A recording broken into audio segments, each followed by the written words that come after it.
오늘 새벽 우리에게 주신 하나님의 말씀은 창세기 5장입니다. 제5장. 이것은 아담의 계보를 적은 책이니라. 하나님이 사람을 창조하실 때 하나님의 모양대로 지으시되 남자와 여자를 창조하셨고, 그들이 창조되던 날에 하나님이 그들에게 복을 주시고 그들의 이름을 사람이라 일컬으셨더라. 아담은 130세에 자기의 모양 곧 자기의 형상과 같은 아들을 낳아 이름을 셋이라 하였고, 아담은 셋을 낳은 후 800년을 지내며 자녀들을 낳았으며 그는 930세를 살고 죽었더라. 셋은 105세에 에노스를 낳았고, 에노스를 낳은 후 807년을 지내며 자녀들을 낳았으며 그는 912세를 살고 죽었더라. 에노스는 90세에 게난을 낳았고, 게난을 낳은 후 815년을 지내며 자녀들을 낳았으며 그는 905세를 살고 죽었더라. 게난은 70세에 마할랄레를 낳았고, 마할랄레를 낳은 후 840년을 지내며 자녀들을 낳았으며 그는 910세를 살고 죽었더라. 마할랄렐은 65세에 야렛을 낳았고, 야렛을 낳은 후 830년을 지내며 자녀를 낳았으며 그는 895세를 살고 죽었더라. 야렛은 162세에 에녹을 낳았고, 에녹을 낳은 후 800년을 지내며 자녀들을 낳았으며 그는 962세를 살고 죽었더라. 에녹은 65세에 무두셀라를 낳았고, 무두셀라를 낳은 후 300년을 하나님과 동행하며 자녀들을 낳았으며 그는 365세를 살았더라. 에녹이 하나님과 동행하더니 하나님이 그를 데려가심으로 세상에 있지 아니하였더라. 무두셀라는 187세에 라멕을 낳았고, 라멕을 낳은 후 782년을 지내며 자녀를 낳았으며 그는 969세를 살고 죽었더라. 라멕은 182세의 아들을 낳고 이름을 노아라 하여 이르되, 여호와께서 땅을 저주하심으로 수고롭게 일하는 우리를 이 아들이 안위하리라. 라멕은 노아를 낳은 후 595년을 지내며 자녀들을 낳았으며 그는 777세를 살고 죽었더라. 노아는 500세 된 후에 셈과 함과 야벳을 낳았더라. 오늘 새벽에도 하나님의 은혜와 평강이 함께하기를 축복합니다. 성경은 단 하나의 관점으로 쓰여진 것이 아니라 다양한 관점에서 쓰여집니다. 예수님을 소개하는 복음서를 보면 4개의 복음서를 통해서 예수님을 조명하죠. 그래서 다양한 사람들이 예수님을 알아가도록 소개를 하고 있습니다. 그것처럼 구약 성경도 단 하나의 관점이 아닌, 보통 학자들은 4개의 관점이 어우러져 있다라고 보통 말을 합니다. 하나는 인격의 하나님이신 여호와 하나님을 관점으로 우리들에게 소개하고, 또 다른 관점은 엘로힘 하나님이다 라고 해서 전능하신 하나님의 관점으로 또 우리를 성경을 소개합니다. 또 하나는 제사장의 관점에서 철저한 예배 혹은 또 질서를 이야기하는 관점이 있고, 또 다른 하나는 율법의 관점으로 신명기 관점이라고 해서 우리가 어떻게 바르게 살아야 되는가 하는 4가지 관점으로 성경이 쓰여졌다라고 말하죠. 그래서 창세기 1장과 2장을 보면 유심히 또 세밀하게 성경을 읽는 사람들은 이게 왜 다를까라고 하는 생각을 하게 됩니다. 창세기 1장에 보면 하나님이 세상을 창조하실 때 하루, 저녁이 되고 아침이 되니 하면서 하루, 이틀, 사흘, 그렇게 6째 날에 사람을 창조하시죠. 모든 창조가 끝난 후에 6째 날에 마지막에 사람을 창조하시고 7째 날에 하나님이 쉬시고 보시기에 참 심히 좋았더라라고 1장은 기록되어 있습니다. 근데 2장에 딱 들어서면 분명히 다 사람까지 창조하신 내용이 끝났는데 2장에는 아직도 식물도 없고 사람에게 식물이 나도록 경작시키고 동물도 다스리라 하면서 나오는 사람이 바로 한 사람인 아담이 먼저 나옵니다. 남자가 먼저 나오죠. 재우시고 그에게 갈빗대를 뽑아서 여인을 만듭니다. 보면은 서로 이게 충돌이 나는 거 아닌가? 하나님이 사람을 6째 날에 만드셨다고 했는데 왜 남자와 밖에 없었고 다시 여인을 만드는가? 이 1장은 대체적으로 학자들은 제사장의 관점으로, 그래서 이 순서대로 쭉 창조하시는 관점으로 쓰여졌다면 2장은 여호와 하나님, 인격의 하나님께서 어떻게 사람들과 대화하시는가 그 관점으로 쓰여졌기 때문에 서로 상호 보완을 이루고 있다라고 얘기합니다. 오늘 말씀은 이제 족보가 나오는데 족보를 소개할 때 어떤 일이 있었는가 좀 적어주면 좋겠는데 그렇게 하지 않고 계보를 그대로 순서대로 쭉 소개를 하고 있습니다. 이것은 이제 제사장의 관점으로 쓰여졌다라고 학자들은 일반적으로 이야기합니다. 그래서 아담의 후 계보를 쭉 얘기할 때 아담과 즉 남자와 여자가 세상에서 타락을 하고 잘못했던 이야기를 적어놓지 않고 순수하게 족보 즉 계보만 쭉 설명을 하고 있죠. 그래서 1절에 이렇게 시작을 합니다. 이것은 아담의 계보를 적은 책이니라. 하나님이 사람을 창조하실 때에 하나님의 모양대로 지으시되, 즉 아담의 계보, 즉 지니얼러지라는 이제 족보를 설명을 하는데, 이 아담이라는 말이 성경에서 번역할 때 조금 애매합니다. 히브리어로 아담이라 더 아다마라고 쓰는데요. 이 아다마라는 말이 사람이란 뜻도 가지고 있고 흙이라는 뜻도 가지고 있습니다. 그래서 이 아담의 계보라는 것이 사람의 계보인지 아니면은 그냥 진짜 인물의 계보인지 그거는 어떻게 해석을 하느냐에 따라 좀 다릅니다. 근데 이걸 좀 쉽게 얘기하면 사람의 계보가 이렇게 시작됐다라는 의미입니다. 그래서 사람을 창조하실 때 하나님의 모양으로 지으셨고, 그리고 남자와 여자를 만드신 후에 그들을 통해서 사람의 계보가 이루어지죠. 근데 여기 하나님께서 그들의 이름을 사람이라고 일컬으셨다. 즉, 아담이라고 일컬으셨다라고 얘기합니다. 남자와 여자는 히브리어로 이샤라고 해서 그걸 좀 구분을 합니다. 그러면 이제 사람은 어떤 존재인가? 남자와 여자를 통해서 반드시 태어나는 존재다라고 얘기합니다. 근데 재미난 것은 하나님의 모양대로, 즉 하나님의 모양대로 사람을 지으셨는데 남자와 여자가 자녀를 낳았을 때 3절에 뭐라고 표현하는가? 3절에 이렇게 표현합니다. 아담은 130세에 자기의 모양, 곧 자기의 형상과 같은 아들을 낳아 이름을 셋이라 하였다. 하나님처럼 사람도 자녀가 태어나면 자기의 형상, 곧 자기의 모양대로 자녀들이 성장하더라라는 거죠. 하나님께서는 하나님의 형상과 하나님의 모양으로 사람을 지으시고 거기에 자유의지도 다 불어넣으시고 그 코에 생기를 불어넣어서 생명이 되게 하셨다면 사람은 그와 똑같이 자기의 모양대로 자기의 형상과 같은 자녀를 낳더라라는 겁니다. 너무나 당연하게 우리가 생각하긴 하지만 우리의 모습이 그대로 자녀들에게 투영된다라는 겁니다. 우리의 태도, 우리의 삶의 방식들을 자녀들이 그대로 담는다는 거죠. 그래서 자녀들은 부모의 등을 보고 자라게 되어 있습니다. 부모가 어떻게 행동을 하는지, 어떻게 하나님을 경외하는지, 또 어떤 삶을 살아가는지 아무 말 하지 않는 것 같아도 그 모양과 그 형상을 보고 그대로 외모만 담는 것이 아니라 삶을 배워간다라는 것이죠. 현대과학은 이것을 유전이라고 가르쳐주고 있습니다. 근데 이미 성경에서는 그것을 우리들에게 알려주고 있죠.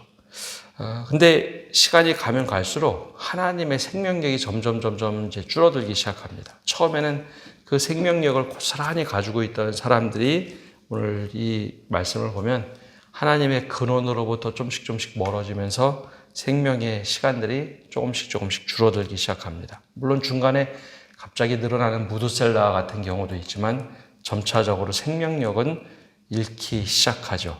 그 중에 오늘 이 계보가 굉장히 많이 나오는데 그 중에 우리가 눈여겨볼 사람이 있는데 21절에 나오는 에녹입니다.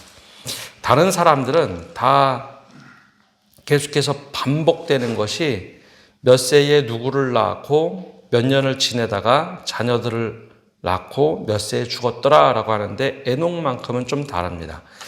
에녹은 이렇게 21절에 기록되어 있습니다. 에녹은 65세에 무두셀라를 낳았다. 첫째가 태어난 시기는 에녹이 65세에 무두셀라를 낳았다라고 말을 합니다.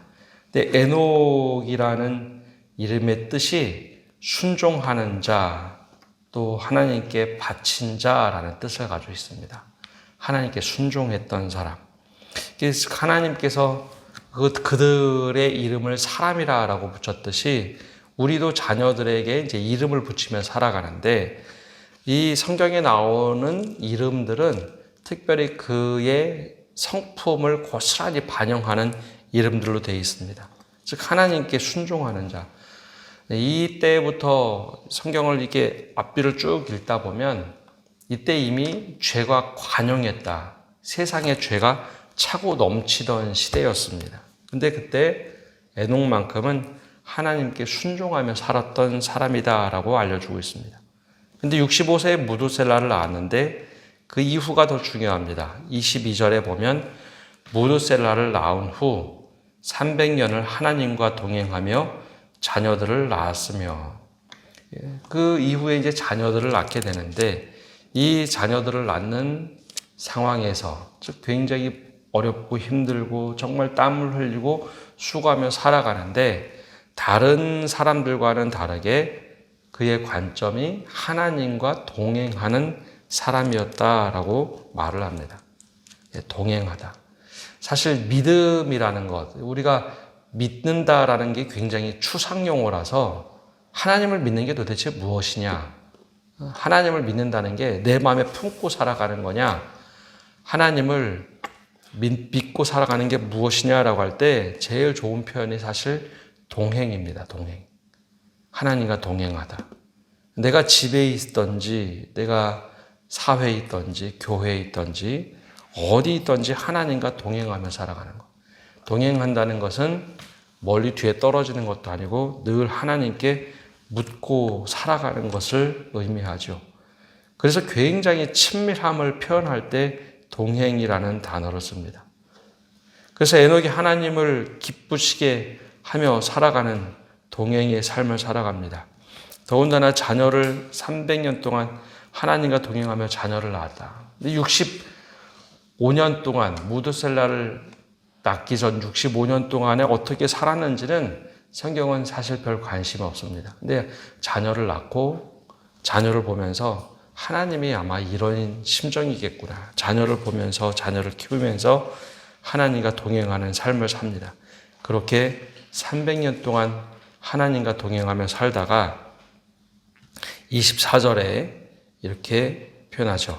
에녹이 하나님과 동행하더니 하나님이 그를 데려가심으로 세상에 있지 아니하였더라.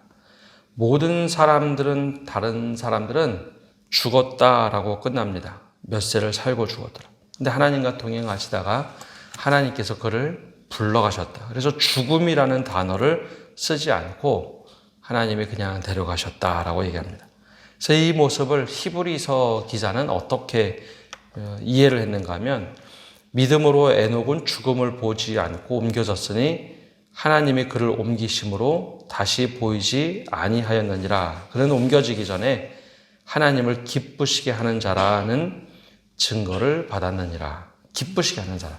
즉 순종함으로 하나님이 정말 기뻐하시는 삶을 살았다라는 거죠.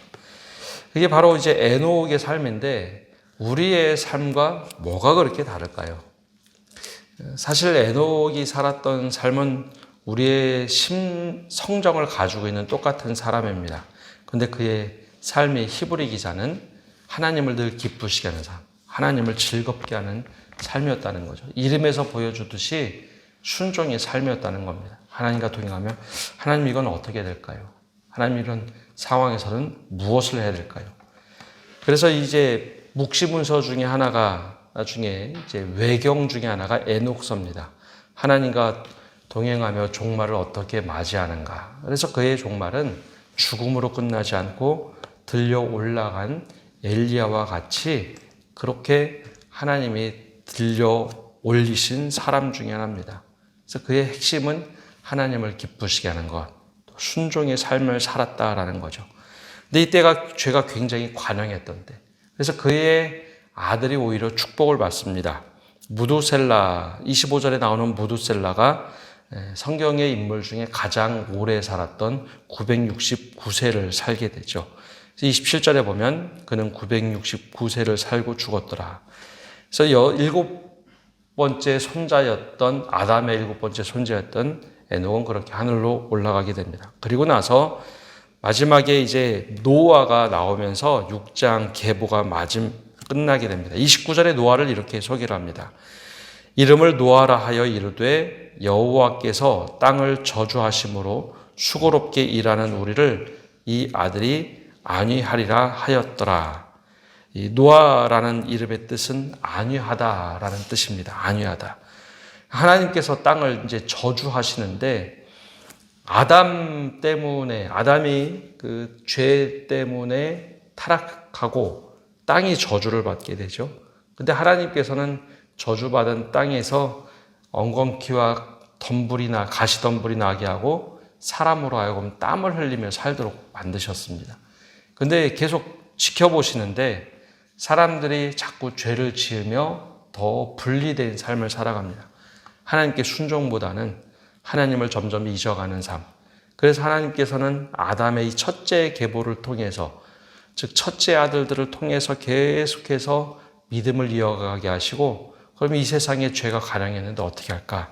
그래서 노아를 하나님께서 특별히 택해서 우리가 이 아들을 통해서 안위를 받도록 하게 하시겠다. 그래서 노아를 택하십니다. 근데 노아의 자녀들의 이름은 다른 이들의 이름과 다르게 3명의 이름을 다 소개를 하고 있습니다. 다른 사람들의 이름은 첫째 아들만 소개를 하고 그리고 살면서 여러 자녀들을 낳았다고 했는데 노아만큼은 그렇게 하지 않습니다.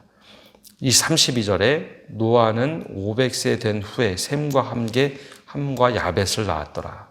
그래서 그 족속을 통해서 하나님께서 새로운 일들을 만들어 가신다라고 말씀하고 있습니다.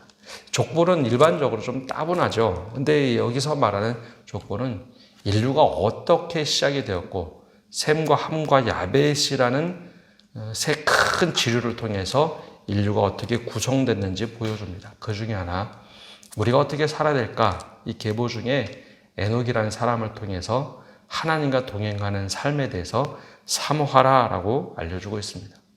순종하는 삶이 어떤 것인지, 하나님을 기쁘게 하시는 삶이 무엇인지, 그리고 하나님이 그를 얼마나 사랑하셨는지 그냥 이 땅에 살아가다 그 걸음걸이를 그대로 천국으로 부르신 하나님의 섭리를 우리에게 보여주고 있습니다. 우리도 이 땅에 살아가면서 수많은 사람 중에 똑같은 사람으로 살아가는 것이 아니라 에녹과 같이 순종하는 삶, 또 하나님이 정말 기뻐하시는 삶, 바로 주님과 동행하며 오늘도 하루를 살아가시기를 간절히 축복합니다. 기도하겠습니다. 하나님, 오늘도 저희가 주님 앞에 나와 말씀을 듣고 나갑니다. 수많은 계보들을 보여주시면서도 에녹을 특별하게 주목하시며 우리들에게 알려주시는 주님의 뜻을 우리가 분명하게 깨닫고 살게 하여 주옵소서. 어떻게 하면 우리가 주님과 동행하며 살아가는지, 우리가 주님을 더 사모하게 하시고 주님을 기쁘시게 하는 삶이 되도록 축복하여 주옵소서. 그래 하나님의 뜻 안에서 우리의 삶이 얼마나 기쁘고 행복을 누리는 삶인지 우리가 주님과 동행하며 깨닫게 하여 주옵소서. 오늘 한 날도 주님께서 우리의 삶을 지켜실 줄 믿으며 예수님의 이름으로 기도합니다. 아멘.